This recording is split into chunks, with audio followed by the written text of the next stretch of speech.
एक नया टॉपिक शुरुआत से स्टार्ट करते हैं। समांतर श्रेणी। समांतर श्रेणी कहते किसे हैं, इसके लिए हम एक उदाहरण से समझने की कोशिश करते हैं इसको। एग्जाम्पल, माना कोई एक श्रृंखला है 5, 8, 11, 14 डैश डैश। अब ये देखते हैं समांतर श्रेणी है या नहीं, फिर इसी से हम परिभाषा निकालते हैं। अब इसके अंदर एक कोई निश्चित संख्या जोड़ी या घटाई गई है, जिससे कि हमें इससे अगले वाला पद प्राप्त हुआ है। 5 के अंदर क्या जोड़ा गया है कि 8 प्राप्त हो जाए, 3। 8 के अंदर कितना जोड़ा गया है, 3, उससे नेक्स्ट नंबर प्राप्त हो गया, उससे अगला। 11 के अंदर 3 जोड़े तो उससे अगला नंबर प्राप्त हो गया।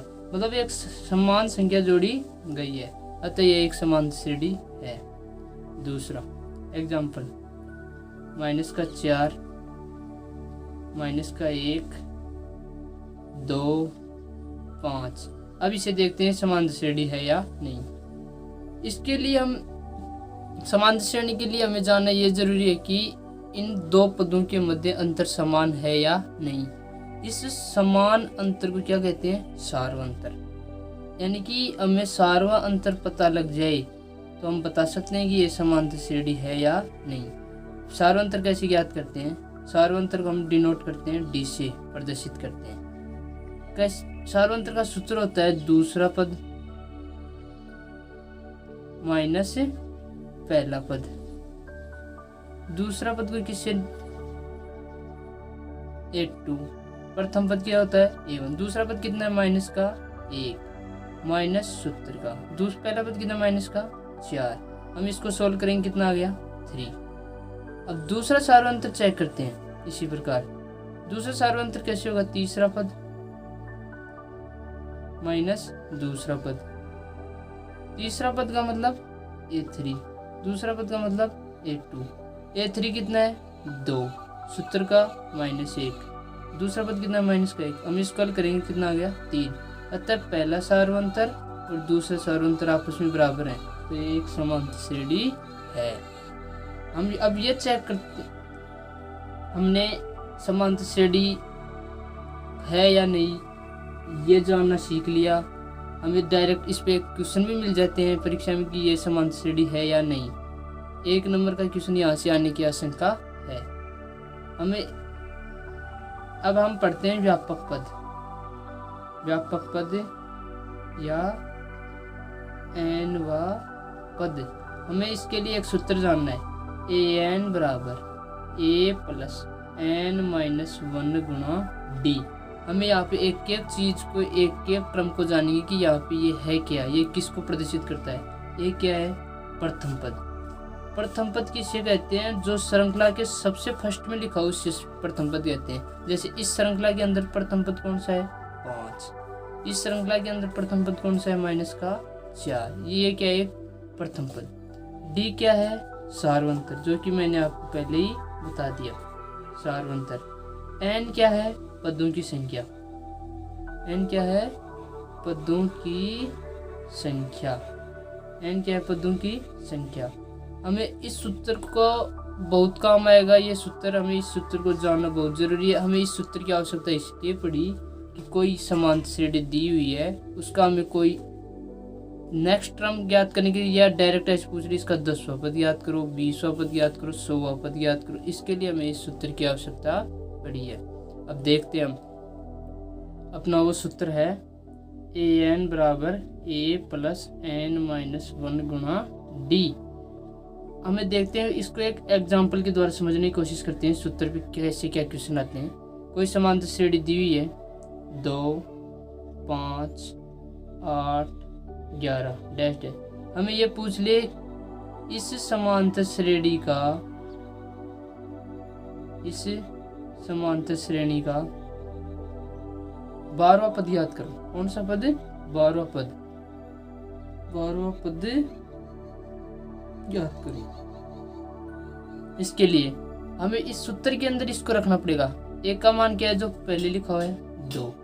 डी का मान कैसे याद करते हैं, सार्वंतर। कैसे निकालते हैं, दूसरा पद में से पहला पद क्या करते हैं, माइनस दूसरा पद कितना है, 5। पहला पद कितना है, 3।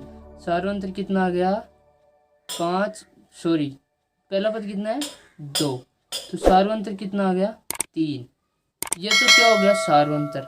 अब पदों की संख्या कौन सा पूछ रहा है हमें 12वां पद। तो n का मान कितना हो गया 12।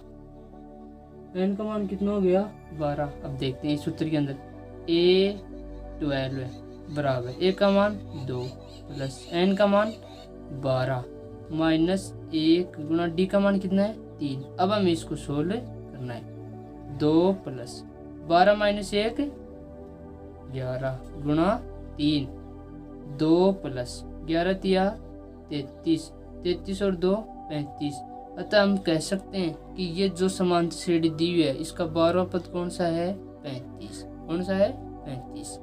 हम इसको एक उदाहरण और समझते हैं इसी के आधार पर, इसी सूत्र पे, इसी फॉर्मूले पे। माना कोई समांतर श्रेणी दी हुई है 9 11 13 15 टेस्ट का 15वां पद पूछ लिया। का कौन सा पद पूछ रहा है 15वां पद। अब ये हमें ये लिखने की आवश्यकता नहीं है कि समांतर श्रेणी का 15वां पद याद करो, डायरेक्ट लिख दिया मैंने कौन सा पद 15वां पद। ए का मान कितना है 9। डी का मान कैसे याद करते हैं, डी को क्या बोलते हैं सार्वंतर। कैसे याद करते हैं दूसरा पद माइनस पहला पद।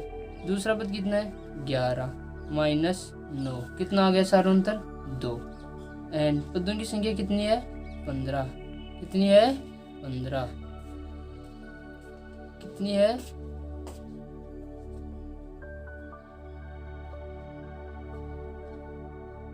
कितनी है 15। देखते हैं ये इधर से कट गया, इसके लिए इसको से वापस देखा है। A15 सूत्र में रखते हैं A15। ए का मान 9 प्लस n का मान 15 माइनस 1 गुना d का मान 2। 9 प्लस 15 माइनस 1 14 गुना 2। 9 प्लस 14 दूनी 28। 28 और 8 37। अतः हम कह सकते हैं इस समांतर श्रेणी का 15वां पद कितना है 37। कितना है 37। अब हमने ये जानना सीख लिया कि इसका 10वां पद कौन सा है, 15वां पद कौन सा है, व्यापक पद का फॉर्मूला सीख लिया और सार्वंतर निकालना सीख लिया। ए क्या होता है ये पता लग गया। अब हमें एक क्वेश्चन इससे थोड़ा हटके सीखते हैं। यदि हमें ये बोल दे कोई समांतर श्रेणी दी हुई है 11 15 19 डैश डैश का कौन सा पद का कौन सा पद का कौन सा पद 43 होगा। हमें ये क्वेश्चन पूछ लिया। अब तक हमने ये जाना कि इसका 10वां पद याद करो 12वां पद, लेकिन अब क्वेश्चन ये आ गया कि इसका कौन सा पद 43 होगा। मतलब हमें ए का मान कितना दिया हुआ है 11 प्रथम पद। डी का मान कैसे याद करते हैं दूसरा पद माइनस पहला पद। दूसरा पद कितना है 15 माइनस 11 कितना आ गया डी का मान 4। अब हमें पदों की संख्या पूछ रहा है कौन सा पद, तो मतलब एन का मान ज्ञात करना है। अपन को जो ए एन बोलते हैं इसको हम अंतिम पद बोलते हैं। कितना दिया हुआ है अंतिम पद 43। यानी कि हमें ये बताना है कौन सा पद 43 है। एन का मान ज्ञात करना है, फॉर्मूले में रखते हैं। ए एन का मान कितना दिया हुआ है 43 बराबर ए का मान 11 प्लस एन का मान ज्ञात करना है माइनस 1 गुना डी का मान 4। 43 माइनस 11 बराबर एन माइनस 1 गुना 4। अब इसमें से कम करेंगे तो कितना बच गया 2 3 32 बराबर एन माइनस 1 गुना 4। अब एन माइनस 1 के इधर गुणा में क्या है 4, इधर जाएगा तो भाग में 32/4 कितना आ गया 8 बराबर एन माइनस 1। तो एन का मान कितना आ गया 8 प्लस 1 कितना आ गया 9। अतः हम कह सकते हैं कि इस समांतर श्रेणी का 9वां पद कितना होगा 43। हमें यही पूछा गया था। अब एक एग्जाम्पल और समझते हैं इसी पर एक एग्जाम्पल और समझते हैं। कोई समांतर श्रेणी दी हुई है अपने को 6 9 12 15 डैश डैश का कौन सा पद कौन सा पद 42 होगा? कौन सा पद 42 होगा? कौन सा पद 42 होगा? हमें इसके लिए ए का मान कितना दिया हुआ है? 6। डी का मान ज्ञात करना है। डी का मान दूसरा पद कितना है? 9 माइनस प्रथम पद कितना है? 6। कितना आ गया डी का मान? 3। कितना आ गया? डी का मान आ गया। अपन को एन का मान ज्ञात करना है और ए एन का मान कितना दिया हुआ है? 42। अब हम इसको सूत्र में रखते हैं। ए एन बराबर ए का मान 6 प्लस एन का मान ज्ञात करना है माइनस का 1 गुणा डी। हमने वैल्यू मान सूत्र में रख दिया। अब 42 माइनस 6 बराबर एन माइनस 1 गुणा 3। 42 में से 6 कम किया तो 36 बराबर एन माइनस 1 गुणा 3।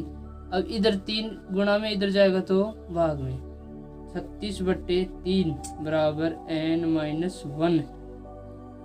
इसको सोल्व किया तो कितना? 12 बराबर एन माइनस 1। तो एन का मान कितना आ गया? 12 और 1 13। तो हम कह सकते हैं इस समांतर श्रेणी का 13वां पद कितना है? 42। कितना है? हमने पदों की संख्या निकालना सीख लिया कि कौन सा पद 12 होगा, कौन सा पद मतलब हमें श्रृंखला दे रही है, इससे पूछ ले कि इसका 15वां पद ज्ञात करो, 20वां पद ज्ञात करो, ये ज्ञात करना सीख लिया। कोई समांतर श्रेणी दे उसका अगला पद पूछ ले बीच में से कौन सा पद ये होगा, ये ज्ञात करना सीख लिया। हमने अभी तक 3 चीज सीख ली। डी का मान ज्ञात करना, डी के आधार पर कोई श्रेणी समांतर श्रेणी है या नहीं। एक अपन ने व्यापक पद पे 2 टाइप के क्वेश्चन सीख लिए। कितने? 2 टाइप के। अब हम नेक्स्ट टाइप पे चर्चा करते हैं। नेक्स्ट टाइप है क्वेश्चन दे दे हमें किसी समांतर श्रेणी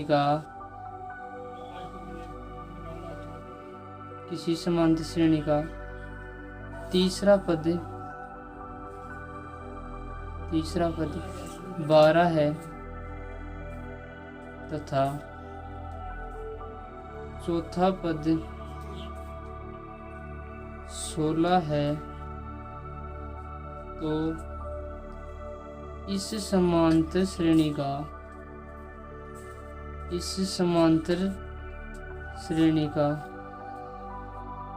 20वां पद होगा। 20वां पद होगा, ये अपने को ज्ञात करना है। हमें इसके लिए उसी फॉर्मूले क्या हो सकता है जो अपन ने पिछले क्वेश्चन में देखा था। कौन सा? व्यापक पद वाले। अब हमें क्वेश्चन दे रखा है समांतर श्रेणी का तीसरा पद। हमें न तो इसके अंदर कोई श्रेणी दे रखी न प्रथम पद दे रखा, तो हम कैसे ज्ञात करेंगे? इसके लिए देखते हैं। तीसरा पद को हम किससे लिखते हैं? A3 का मान कितना दिया हुआ है? 12 और A4 यानी चौथा पद का मान कितना दिया हुआ है? 16। अब हम इसको सूत्र के अंदर रखते हैं। अब इसके अंदर n का मान कितना है? 3। इसके अंदर n का मान कितना है? 4। अब हमें तीसरा पद कितना दिया हुआ है? 12 बराबर a का मान अपने को पता नहीं, ज्ञात करना है। n का मान कौन सा है? 3 माइनस 1 गुणा डी का मान भी अपने को ज्ञात करना है। हम इसको कौन से फॉर्मूले में रखते हैं? व्यापक फॉर्मूले वाले में। an बराबर a प्लस n माइनस 1 गुणा डी, इस सूत्र के अंदर रख रहे हैं। एक कौन सा पद दिया है? तीसरा, तो n की जगह क्या रख दिया? 3। कितना रख दिया? 3। अब देखो इसको हल करते हैं। 12 बराबर a प्लस 3 माइनस 1 कितना हो गया? 2 गुणा डी। अतः हम कह सकते हैं कि तीसरा पद पूछे तो यहाँ पे 3 माइनस 1 करके डी लगा देते हैं। अब चौथे पद पे सोचते हैं। 16, चौथा पद का मान कितना दिया है? 16। ए का मान ज्ञात करना है। डी एन का मान कितना आ गया? 4 माइनस 1 गुणा डी का मान ज्ञात करना है। 16 बराबर ए प्लस 4 माइनस 1 3 गुणा डी। अपने पास 2 इक्वेशन आ गई, 2 समीकरण आ गई। हम समीकरण 1 व 2 को हल करेंगे, ए व डी का मान निकालेंगे, फिर एक समांतर श्रेणी बनेगी, उसके आधार पर हमें जो भी पूछे हम वो ज्ञात कर सकते हैं। देखते हैं समीकरण 1 व 2 से, समीकरण 2 में से 1 को घटाते हैं, समीकरण 2 माइनस 1 से 2 का मान कितना है, a प्लस 3d बराबर 16 और a प्लस 2d बराबर 12। घटाते हैं तो नीचे के चिन्ह सारे चेंज, a से a कैंसिल आउट, यहाँ पे 3d माइनस 2d कितना बच गया, ओनली d। d बराबर 16 माइनस 12 कितना आ गया, 4। d का मान आ गया अपने पास, d का मान आ गया अपने पास। d का मान हम किसी भी एक समीकरण में रखते हैं, a का मान आ जाएगा, d का मान समीकरण 1 में रखने पर, d का मान समीकरण 1 में रखो, 12 बराबर a प्लस 2 गुना d का मान 4, 12 बराबर a प्लस 4 दूनी 8, 12 माइनस 8 बराबर a, तो a का मान कितना आ गया, 4। यदि हमें प्रथम पद पता हो और सार्वंतर पता हो तो क्या हम श्रेणी नहीं बना सकते, बना सकते हैं। कैसे, प्रथम पद बराबर 4। दूसरा पद कैसे ज्ञात करते हैं, ये तो हो गया प्रथम पद। दूसरा पद होता है, प्रथम पद में यदि हम सार्वंतर जोड़ते तो दूसरा पद आ जाते हैं। a1 का मान कितना आ गया, 4, सार्वंतर कितना है, 4, 4 प्लस 4 8, दूसरा पद। तीसरा पद कैसे ज्ञात करते हैं, दूसरा पद में यदि सार्वंतर जोड़ दें तो हमें अगला पद प्राप्त होता है। दूसरा पद 8 प्लस 4 कितना आ गया, 12। अतः समांतर श्रेणी कितनी हुई, 4, 8, 12। अतः इसका कौन सा पद ज्ञात करना है, 20वां। हम ऐसे क्वेश्चन हमें कर चुके हैं, ऐसे क्वेश्चन अब अपने पास ये पहले वाला क्वेश्चन बन गया। समांतर श्रेणी दी हमने ज्ञात कर ली, अब इसका कौन सा पद ज्ञात करना है, 20वां। इसके लिए प्रथम पद का मान 4, डी का मान 4, एन का मान कौन सा पद है, 20वां पद, जो कि अपने को क्वेश्चन में दिया हुआ था। अब देखते हैं, सूत्र में रखते हैं, ए एन यानी कि 20 बराबर ए का मान 4 प्लस एन का मान 20 माइनस 1 गुना डी का मान कितना, 4। इसको सोल्व करते हैं, 4 प्लस 20 माइनस 1 19 गुना 4 बराबर 4 प्लस 19 गुना 4 कितना हो गया, 76। 4 प्लस 76 कितना हो गया, 80। हम अब कह सकते हैं कि अपने को जो क्वेश्चन दिया हुआ है, जिसका तीसरा पद 12 है, चौथा पद 16 है, उस समांतर श्रेणी का 20वां पद कितना होगा, 80। कितना होगा, 80। तो दोस्तों आज की क्लास यहाँ तक ही रखते हैं। जो आपको यदि ये वीडियो पसंद आई हो तो इसे लाइक करें, शेयर करें, कमेंट करके जो बात नहीं समझ में आई वो मुझ तक पहुँचाएँ, फिर मैं आप तक पहुँचाने का कष्ट करूँगा। लाइक करें, शेयर करें, कमेंट करें। जय हिंद दोस्तों।